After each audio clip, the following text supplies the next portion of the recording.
नमस्कार, BBT news में आपका स्वागत है। वतन की जो हालत सुनाने लगेंगे तो पत्थर भी आंसू बहाने लगेंगे। वतन की जो हालत सुनाने लगेंगे तो पत्थर भी आंसू बहाने लगेंगे। अगर भीड़ में खो गई आदमियत तो उसे ढूंढने में जमाने लगेंगे। आदमियत का, मानवता का, इंसानियत का कत्ल हो रहा है हिंदुस्तान में। भाई को भाई से लड़ा के राजनीति की जा रही है। एक अरविंद केजरीवाल से लड़ने के लिए नरेंद्र मोदी मैदान में है, अमित शाह मैदान में है, योगी आदित्यनाथ मैदान में है, मोहन यादव मैदान में है, नायब सैनी मैदान में है, पुष्कर धामी मैदान में है, भजनलाल शर्मा मैदान में है, सारे केंद्रीय मंत्री मैदान में है, सारे सांसद मैदान में है, बीजेपी के गुंडे मैदान में है, उनका पैसा मैदान में है, लेकिन उन सब से लड़ने के लिए आप सब हमारे साथ मैदान में हैं। बोलो तैयार हो कि नहीं? बताओ। तैयार है। तैयार हो ना? अभी कल मुझसे कहा पत्रकारों ने, बोले बाबा योगी आदित्यनाथ जी प्रचार करने आए। हमने कहा बताओ क्या करें? कह रहे हैं कि चलो हमारे साथ जमुना में डुबकी लगाओ।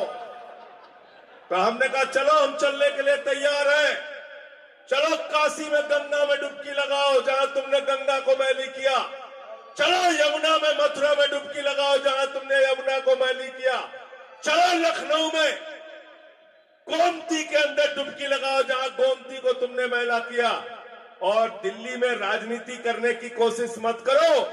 तुम यहां डुबकी लगाने की बात कर रहे हो। अरे भारतीय जनता पार्टी को 100 फीट नीचे यहां की जनता गाड़ चुकी है। वही तुम्हारी पार्टी डूब चुकी है दिल्ली के अंदर। यहां डुबकी के चक्कर में मत पड़ो, डुबकी के चक्कर में मत पड़ो।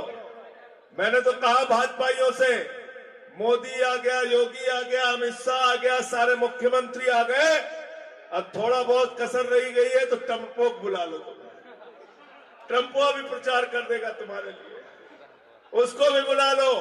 लेकिन जीतेगा तो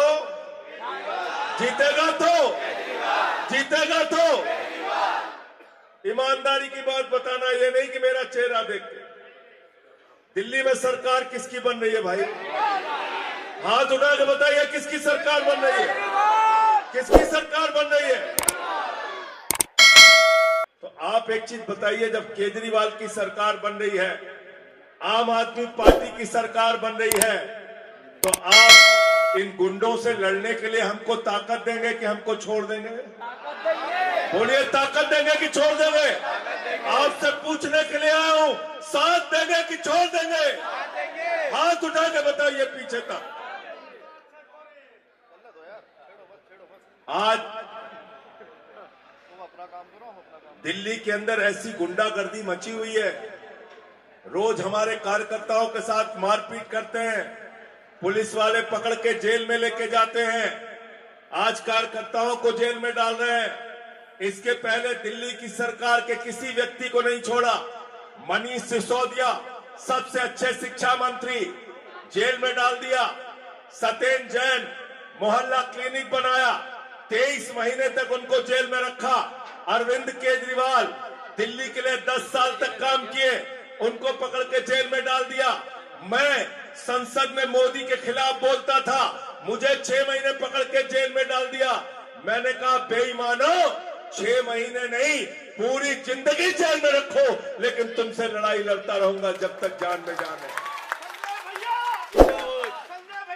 जेल में डालते हो, जेल में डालते हो, हम लोगों को दबाना चाहते हो, हमारी जुबान बंद करना चाहते हो। अरे हमारी लड़ाई क्या है नरेंद्र मोदी से? सिर्फ एक बात की लड़ाई है। मैं कहता हूं ये देश चलेगा बाबा साहब डॉक्टर भीमराव अंबेडकर के संविधान से, किसी मोदी अमित शाह के फरमान से नहीं चलेगा। किसी मोदी अमित शाह के फरमान से नहीं चलेगा। यही तो लड़ाई है, यही तो लड़ाई है। और क्या लड़ाई है? आप समाज को बांटने का काम करते हैं।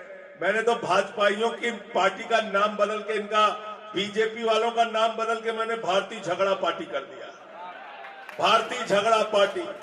हिंदू को मुसलमान से लड़ाओ, हिंदू को सिख से लड़ाओ, हिंदू को ईसाई से लड़ाओ, फिर हिंदू को हिंदू से लड़ाओ, जाट को गैर जाट से लड़ाओ, मराठा को गैर मराठा से लड़ाओ, पुलिस के जवान को पहलवान से लड़ाओ, पुलिस के जवान को किसान से लड़ाओ, दलित को सवर्ण से लड़ाओ, अगड़ा को पिछड़ा से लड़ाओ। यह पार्टी जब से 10 साल से हिंदुस्तान में आई है, सिर्फ एक काम है, झगड़ा कराओ, झगड़ा कराओ, झगड़ा कराओ। इनकी जमानत जब्त करके इनको इनकी औकात बताने का काम आपको करना है।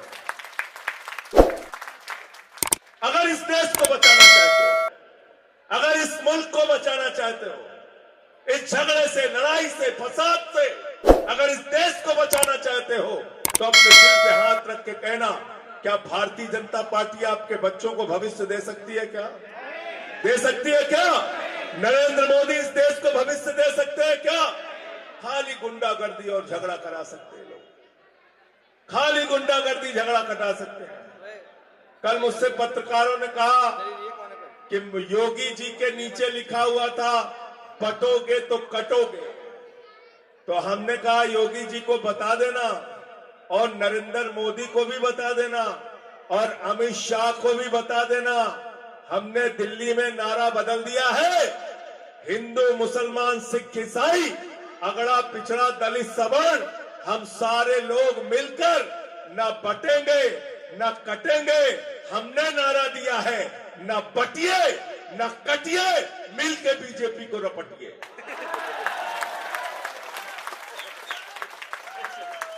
न बटिए न कटिए, मिलके बीजेपी को। मुझसे आदिल भाई कह रहे थे, जिस क्षेत्र में चल रहे हैं वहां हमारे बिहार के लोग रहते हैं। तो हमने कहा दिल्ली के अंदर और दिल्ली के बाहर, हिंदुस्तान के किसी भी हिस्से में अगर यूपी, बिहार, पूर्वांचल के लोगों के सम्मान और स्वाभिमान की बात आती है, संजय सिंह सीना तान के आपकी लड़ाई लड़ने का काम करते हैं। ये कहने के लिए आज से आया हूं। हम लोग तो नारा भी लगाते हैं, हॉस्टल में पढ़ते थे, बिहार के साथी हमारे थे, नारा लगाते थे, एक बिहारी सब पे, नारा लगाते थे ना, एक बिहारी सब पे। तो इसलिए एक बिहारी सब पे भारी। और ये क्या कह रहा है नड्डा, जेपी नड्डा क्या कह रहा है? संसद के अंदर कौन लड़ाई लड़ा आपकी? किसने आवाज उठाई? हमने वहां पे कहा यूपी, बिहार, पूर्वांचल के लोगों का वोट कटवा रहे हो नड्डा जी। कहने लगा ये रोहिंग्या है, बांग्लादेशी है, घुसपैठिया है। मैंने कहा तुम्हारी जमानत जब्त करके भिजवाऊंगा, तब पता चलेगा कौन रोहिंग्या, कौन बांग्लादेशी है, कौन यूपी का है, कौन बिहार का है। तो इसलिए मैं आपसे हाथ जोड़कर विनती करने के लिए आया हूं। आज दिल्ली के अंदर आम आदमी पार्टी प्रचंड बहुमत से चुनाव जीत रही है और मैं ऐलान करके आपके बीच में जा रहा हूं, एक बार 67 सीट आई, एक बार 62 सीट आई, इस बार भी 60 से ज्यादा सीटें अरविंद केजरीवाल और आम आदमी पार्टी की आने जा रही है। हम भूले नहीं है वो दिन। 2015 में नरेंद्र मोदी जी आए थे यही रामलीला के मैदान में, कहने लगे ये केजरीवाल तो बदनसीब है, इसको जंगल में भेज देना चाहिए। मैंने मोदी जी से कहा था, मैंने कहा मोदी जी इतना अहंकार अच्छा नहीं है, ये लोकतंत्र है, जमहूरियत है, डेमोक्रेसी है, यहां जनता मालिक होती है। जनता जिसको चाहती है वो विधानसभा में जाता है, जनता जिसको चाहती है वो संसद में जाता है, जनता जिसको चाहती है वो मुख्यमंत्री बनता है, जनता जिसको चाहती है वो प्रधानमंत्री बनता है। और दिल्ली की जनता ने 67 विधायक देके अरविंद केजरीवाल को विधानसभा में भेजा, 3 विधायक देके भारतीय जनता पार्टी को स्कूटर पार्टी बनाने का काम किया। आज क्या मिला हिंदुस्तान को? 10 साल से हम लोग पूछ रहे हैं क्या मिला हिंदुस्तान को? देश के प्रधानमंत्री ने क्या दिया हिंदुस्तान को? एक ही चीज दिया। मैं मोदी जी के बारे में एक बात कह सकता हूं, मोदी जी के अंदर कोई खासियत हो ना हो, लेकिन गंजे को भी कंगी बेच सकते हैं, गंजे को भी कंगी बेच सकते हैं। दिन रात झूठ झूठ झूठ झूठ झूठ। तो एक तो नाम है इनका भारतीय झगड़ा पार्टी, और दूसरा नाम मैंने बिहारी में रख दिया है बड़का झुट्ठा। बड़का झुट्ठा, यूपी बिहार में हम लोग इनका नाम रख दिया बड़का झुट्ठा। अब लोग पूछते कैसे आप कह रहे हो ये बात? अरे भाई, मोदी जी ने क्या कहा था 2014 में, 10 साल पहले? क्या कहा था? क्या कहा था? अरे उससे पहले भी कुछ कहा था। क्या कहा था? कहा था नौजवानों वोट दे दो, 2 करोड़ नौकरी हर साल देंगे। 22 करोड़ नौकरी मिल गई क्या हिंदुस्तान के नौजवानों को? अभी पटना में गए थे नौकरी मांगने नौजवान, मार लाठी मार लाठी मार लाठी सबको पकड़ के जेल में डाल दिया। गए प्रयागराज में नौकरी मांगने, मार लाठी मार लाठी मार लाठी सबको पकड़ के जेल में डाल दिया। गए लखनऊ में नौकरी मांगने, सबको पकड़ के जेल में डाल दिया। जंतर मंतर पे आते हैं, नौजवानों को लाठियों से पीट के अमित शाह जेल में डलवा देता है। मैंने मोदी जी से कहा, मोदी जी नौजवानों को नौकरी दो। बोले पकौड़ा तलने की योजना लेके आए हैं। मैंने कहा ठीक है, अगली बार तुम कटोरा योजना लेके आओगे, हिंदुस्तान के नौजवानों को कटोरा बांटोगे भीख मांगने के लिए। इससे ज्यादा तुम कुछ नहीं कर सकते देश के नौजवानों के लिए। फिर कहने लगे हमने तो अग्निवीर बना दिया। मैंने कहा यह क्या होता है? कहने लगे अग्निवीर का मतलब 17 साल में नौकरी करो, 21 साल में रिटायर हो जाओ। 4 साल की नौकरी, 4 साल की नौकरी, 17 साल में सेना में भर्ती हो जाओ और 21 साल में रिटायर हो जाओ। मास्टर शेर मोहम्मद के घर पे कोई पहुंचे, बोले भैया क्या करते? बोले नौकरी कर रहे। बेटवा क्या करते? बोले वो रिटायर हो गया। बाप नौकरी कर रहा, बेटा रिटायर हो गया। बाप नौकरी कर रहा, बेटा रिटायर। ये अग्निवीर योजना। मैंने कहा नरेंद्र मोदी जी, आपका भतीजा जैसा जिसको बल्ला पकड़ना नहीं आता, वो बीसीसीआई का चेयरमैन बनेगा और हमारे यूपी बिहार के लड़के अग्निवीर बनेंगे। ये व्यवस्था में मंजूर। अगर अग्निवीर बनाना है तो सांसद विधायक बीजेपी के मंत्री जो हैं, उनके बेटों को भी अग्निवीर बनाओ। हम उनके साथ अग्निवीर बनने के लिए तैयार हैं। और दूसरी बात मैंने कहा 21 साल में हमारे नौजवान को रिटायर कर दे रहे हो। वाह मोदी जी वाह, तुमको 75 साल की उम्र में तीसरी बार भारत का प्रधानमंत्री बनना है और किसान के बेटे जवान को, यूपी बिहार के हमारे बच्चों को, उनको आप 21 साल में रिटायर कर दोगे। ये व्यवस्था हमें मंजूर। दूसरा क्या बोले इतना काला धन लाएंगे, इतना काला धन लाएंगे, जहाज में लाद लाद के लाएंगे, ट्रैक्टर पे लाद के लाएंगे, बोरा में भर भर के लाएंगे, बैलगाड़ी से लेके आएंगे। कितना दे देंगे हर खाते में? कितना दे देंगे? क्या बोला था? 15 पैसे नहीं दिए। 15 पैसे नहीं दिए। हमारी माताओं बहनों ने जो अपने पति से छिपा के 1500 की नोट घर के संदूक में रखी थी, नरेंद्र मोदी जी ने कहा माताओं बहनों यही काला धन है, लाइन में लग के इसको जमा कर दो।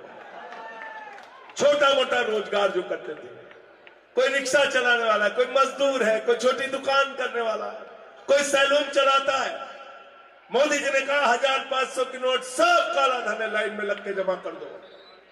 एक सरकार वो है जो आपका पैसा खाली कराने का काम करती है। एक सरकार अरविंद केजरीवाल की है जो कह रही है 2100 रुपए हर महिला के खाते में महिला सम्मान राशि आएगी।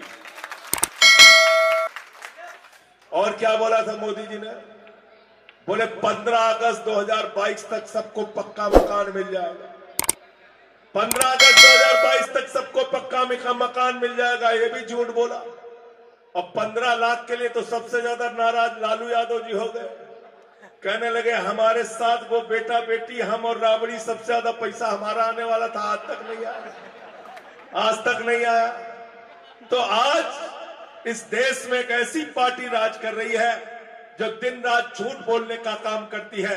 कहा था महंगाई कम करेंगे, 100 रुपए के पार पेट्रोल गया, 100 रुपए के पार डीजल गया, 250 रुपए किलो में दाल बिकी, 300 रुपए लीटर सरसों का तेल बिका, सिलेंडर 1200 रुपए का बिका। और जब प्याज 200 रुपए के पार हो गई, लोग पहुंचे निर्मला सीतारमन जी के पास, कहने लगे निर्मला जी आंख से आंसू आ रहे हैं, प्याज 200 रुपए पार हो गई। तो कहने लगी हम तो प्याज खावे नहीं करते, हम तो प्याज खावे नहीं करते। तो ये लोग हैं, इनका इलाज करना है आपको। इलाज कैसे करना है? इलाज कैसे करना है? वोट की ताकत से, वोट की ताकत से। ये वोट की ताकत बड़ी मुश्किलों से आपको मिली है। ये वोट की ताकत मिली है शहीद आजम भगत सिंह की कुर्बानी से, शहीद सुखदेव की कुर्बानी से, शहीद राजगुरु की कुर्बानी से, शहीद अशफाकुल्लाह की कुर्बानी से। ये वोट की ताकत मिली है मौलाना अबुल कलाम आजाद के आंदोलनों से। ये वोट की ताकत आपको मिली है जब हिंदुस्तान आजाद हुआ, बाबा साहब का संविधान बना और तब कहा गया राष्ट्रपति हो, प्रधानमंत्री हो या मुस्तफाबाद में रहने वाला हमारा नौजवान हो, सबके वोट की ताकत एक होगी, 2 वोट किसी का नहीं गिना जाएगा। ये इतनी बड़ी ताकत है आपके हाथ में। इसलिए जब अपना चुनाव करने के लिए जाना तो याद करके जाना केजरीवाल ने क्या काम किया है। जब दिल्ली के मुख्यमंत्री बने, सरकारी स्कूलों का दौरा करने जाते थे, सरकारी स्कूलों में मकड़ी के जाले लगे रहते थे, टाट पट्टी पे बच्चे बैठ के पढ़ते थे, टॉयलेट का इंतजाम नहीं था सरकारी स्कूलों में। आज दिल्ली के सरकारी स्कूलों में जहां मकड़ी के जाले लगे रहते थे, एयर कंडीशन कमरे आपके बच्चों की पढ़ाई के लिए बनाए, एथलीट के ग्राउंड बनाए, हॉकी के ग्राउंड बनवाए, स्विमिंग पूल का निर्माण करवाया। अमेरिका के राष्ट्रपति ट्रंप की पत्नी हिंदुस्तान आई, मोदी जी ने कहा गुजरात का स्कूल देख लो, उसने कहा नहीं देखना। बोले मध्य प्रदेश का देख लो, उसने कहा नहीं देखना। बोले हरियाणा वाला देख लो, उसने कहा नहीं देखना। बोले उत्तर प्रदेश का देख लो, उसने कहा नहीं देखना। तो मोदी जी ने कहा देखना क्या है? तो कहने लगी हमें केजरीवाल और मनीष सिसोदिया का जो सरकारी स्कूल है उसको देखना है। पहले लोग कहते थे अमेरिका से सीखो, अमेरिका से सीखो। आज अमेरिका वाला कह रहा है केजरीवाल से सीखो, आम आदमी पार्टी से सीखो, टोपी वालों से सीखो।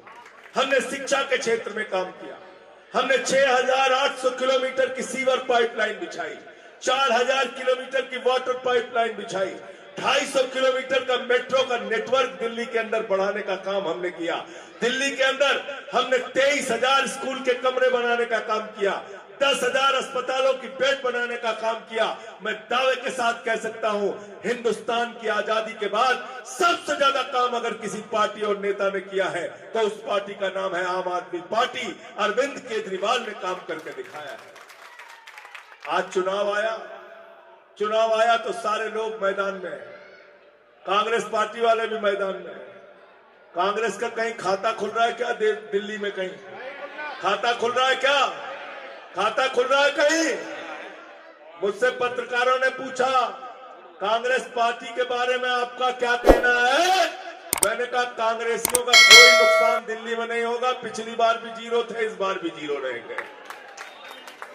हमने कहा कांग्रेस के बारे में दिल्ली के अंदर सबसे छोटी कहानी माताएं बहनें अपने बच्चों को सुनाती है, एक थी कांग्रेस, कहानी खत्म। एक थी कांग्रेस, कहानी खत्म।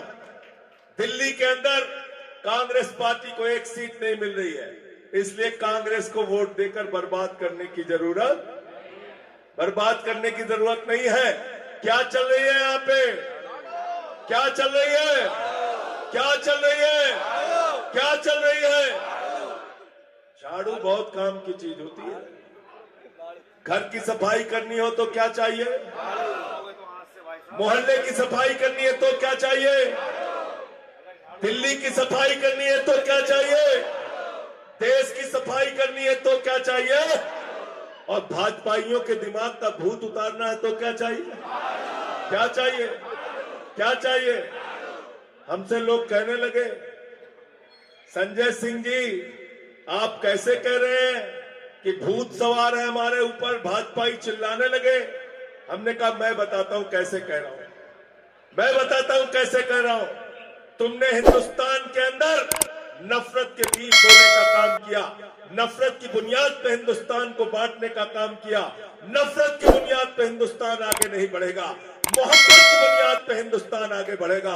अपने पागलपन और भूत को ठीक कर लो, और नहीं ठीक करोगे तो झाड़ू मार मार के तुम्हारा भूत उतारने का काम।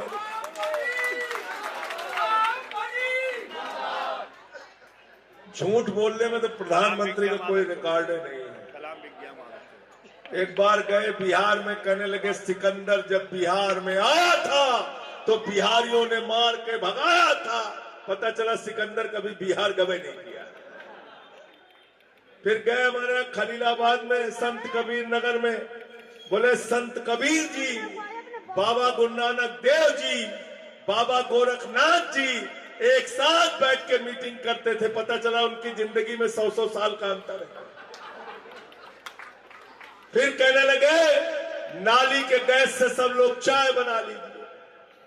फिर कहने लगे उत्तर प्रदेश में गए तो कहने लगे गोबर से हम आपको रोजगार दे देंगे। मैंने कहा भाजपाइयों, तुम्हारे दिमाग में ही गोबर धसा हुआ है, इसके अलावा कुछ नहीं है। फिर एक सभा में कहने लगे मोदी जी जाके, उन्होंने कहा कि अगर गांव गांव में कब्रिस्तान है तो शमशान होना चाहिए कि नहीं होना चाहिए। मैंने कहा मोदी जी, आप सिर्फ शमशान बना सकते हैं, आप स्कूल नहीं बना सकते, आप अस्पताल नहीं बना सकते, आप रोजगार नहीं दे सकते, आप महंगाई कम नहीं कर सकते, आप इंडिया के प्रधानमंत्री नहीं हैं, आप अडानी के प्रधानमंत्री हैं, अडानी के लिए काम करते हैं, उन्हीं के लिए जीते हैं। और बिल्कुल ठीक कहा दिल ने। मैंने संसद के अंदर नारा लगाया, मोदी अडानी भाई भाई। आगे वाला तो बोलो, डर रहे हो तुम लोग? डरोगे तो फिर मैं बोलूंगा यहां से, मोदी अडानी भाई भाई, मोदी अडानी भाई भाई। हाँ, ऐसे ठीक लगा। कोयला दिया अडानी को, गैस दिया अडानी को, बिजली दिया अडानी को, पानी दिया अडानी को, जहाज दिया अडानी को, एयरपोर्ट दिया अडानी को, सी पोर्ट दिया अडानी को, आकाश से लेकर पाताल तक सब कुछ उठा के अडानी को दे दिया, सब कुछ उठा के अडानी को दे दिया। तो ये देश के लिए काम नहीं करते, इंडिया के लिए काम नहीं करते, अडानी के लिए भारत के प्रधानमंत्री काम करते हैं। मैं आपसे अपील करने के लिए आया हूं, निवेदन करने के लिए आया हूं अपने छोटे भाई आदिल अहमद खान के लिए। और मुझे खुशी है कि इनकी इस लड़ाई में अपने दिल के सारी बातों को भूलकर हाजी यूनुस जी इनके साथ खड़े हैं, हाजी यूनुस जी इनके साथ खड़े हैं, भाई ताज मोहम्मद जी इनके साथ खड़े हैं, हाजी सलीम जी इनके साथ खड़े हैं, शेर मोहम्मद मास्टर इनके साथ खड़े हैं, हमारे सारे भाई इनके सत्ते चौधरी जी इनके साथ खड़े हैं, सारे भाई इनके साथ खड़े हैं। और आप सबसे हाथ जोड़कर विनती करने के लिए आया हूं, इस लड़ाई में इनका साथ देना, इनको यहां से जिता के भेजना। अभी आप लोग बैठ जाओ, 2-4 मिनट है, अभी 10 नहीं बजा है, अभी टाइम है। मैं घड़ी देख रहा हूं, घड़ी देख रहा हूं। मैं आपसे एक ही बात कहने के लिए आया हूं, निवेदन करने के लिए आया हूं, किसी से डरने दबने और झुकने की जरूरत, किसी से डरने दबने और झुकने की जरूरत। लोग कहते हैं आपको डराने का काम करते हैं, दबाने का काम करते हैं। मैं आपसे कहना चाहता हूं, आपके इस भाई के अंदर जब तक दम है, ताकत है, जुल्म के खिलाफ, जाति के खिलाफ, गुंडागर्दी के खिलाफ आपके साथ कंधे से कंधा मिला के लड़ने का काम करूंगा। यकीन है कि नहीं बताओ? यकीन है? भरोसा है ना? भरोसा है? इसी तरीके से आदिल अहमद खान को मैंने देखा है, जब केजरीवाल पकड़ के जेल गए, जब संजय सिंह पकड़ के जेल गए, जब मनीष सिसोदिया पकड़ के जेल गए, कौन लाठी खा रहा था सब बाहर, कौन घसीटा जा रहा था, कौन जेल में डाला जा रहा था? ये नौजवान आदिल अहमद खान। ये चाहते तो उत्तर प्रदेश में कोई बड़ी नौकरी कर रहे होते, अच्छे खानदान के हैं, कोई नौकरी कर रहे होते, लेकिन सब कुछ लात मार के लखनऊ विश्वविद्यालय से पढ़ाई करके सब कुछ छोड़ के अन्ना के आंदोलन में आ गए, पार्टी के आंदोलन में आ गए, आज बहादुरी से लड़ाई लड़ने का काम कर रहे हैं। मैं भरोसे के साथ कह सकता हूं, 5 साल तक आपकी लड़ाई लड़ने का काम करेंगे, आपके साथ खड़े रहेंगे। मैं इसलिए हाथ जोड़कर और झोली फैलाकर आपसे इनके लिए वोट मांगने आया हूं, और एक वोट के बदले दिन रात 24 घंटे इनकी सेवा आपको मिलेगी। मैं एक ही बात कह सकता हूं, 10 साल आम आदमी पार्टी की सरकार ने जो काम किया है उसको याद करके वोट देने के लिए जाना, उसको याद करके वोट देने के लिए जाना। जब अपना वोट देने के लिए जाना तो घर का 0 बिजली का बिल देख के जाना। जब वोट देने के लिए जाना तो अच्छे सरकारी स्कूलों को याद करके जाना। पानी का बिल 0 है, याद करके जाना। याद करके जाना कि बुजुर्गों के लिए सरकार स्कीम लेके आ रही है। 60 साल के ऊपर के बुजुर्गों के लिए अरविंद केजरीवाल संजीवनी योजना लेके आए हैं। कई बार अपने बेटे भी बाप को छोड़ देते हैं, बाप बूढ़ा हो गया, इलाज क्यों कराएं, मां बूढ़ी हो गई, पैसा कहां से लाएं। केजरीवाल की संजीवनी स्कीम में कहा गया है 1 लाख से लेके 20 लाख तक जो कुछ भी इलाज होगा दिल्ली की सरकार कराएगी, केजरीवाल की सरकार कराएगी। और किराएदारों के लिए अभी बहुत सारे किराएदार मिले, उन्होंने कहा लाखों लोगों को फायदा होता है केजरीवाल साहब, आप बिजली फ्री देते हैं, पानी फ्री देते हैं, लाखों लोगों को फायदा होता है। लेकिन कुछ किराएदार हैं जिनको फायदा नहीं मिलता। अभी नई सरकार बनने के बाद किराएदारों के लिए बिजली और पानी का मीटर अलग होगा। आपको अभी बिजली का बिल 0 आएगा। बिजली का बिल है 0, बिजली का बिल है 0, पानी का बिल है 0, अरे बस का किराया है 0। कहते हैं अर्थव्यवस्था बर्बाद हो जाएगी, अर्थव्यवस्था तबाह हो जाएगी। मैंने कहा 10 साल से मुनाफे का बजट दिया है केजरीवाल जी ने, मुनाफे का बजट दिया है। सारे काम करने के बावजूद मुनाफे का बजट दिल्ली के अंदर दिया है। और बिल्कुल ठीक कहा हमारे भाई प्रेम ने, 60,000 स्कूल बंद हुए उत्तर प्रदेश के अंदर, 60,000 स्कूल बंद हुए। जहां जहां बीजेपी है उनको आपके बच्चों की शिक्षा से मतलब नहीं, रोजगार से मतलब नहीं, अस्पताल से मतलब नहीं, बिजली पानी से मतलब नहीं, सिर्फ गुंडागर्दी कराना है और झगड़ा कराना है। गुंडागर्दी कराना है, झगड़ा कराना है, डराना है, बुलडोजर चलाना है। झुग्गियों पे बुलडोजर चलाओ, कच्ची कॉलोनियों पे बुलडोजर चलाओ, गरीब की दुकान पे बुलडोजर चलाओ, रेड़ी पटरी पे बुलडोजर चलाओ। अरे तुम्हारे बुलडोजर को जमीन में खोद के गाड़ दिया जाएगा। ये बुलडोजर की राजनीति हिंदुस्तान में चलने नहीं देंगे। गरीब को भी जीने का हक है, आम इंसान को भी जीने का हक है। इसलिए मैंने तो कहा था बुलडोजर किसी का सगा नहीं है, न हिंदू का है न मुसलमान का है, ये किसी का सगा नहीं है। सबके ऊपर सबको रौंदने का, सबको रोजगार को खत्म करने का काम करता है बुलडोजर। इसलिए साथियों और दोस्तों, आपसे हाथ जोड़कर विनती कर रहा हूं, प्रार्थना कर रहा हूं, निवेदन कर रहा हूं, आने वाली 5 तारीख को झाड़ू पे बटन दबा के आदिल अहमद खान को जिताइएगा। तैयार है सब लोग? तैयार है? पीछे तक हाथ उठा के बताइए तैयार है सारे लोग? सारे लोग तैयार हैं? आदिल को वोट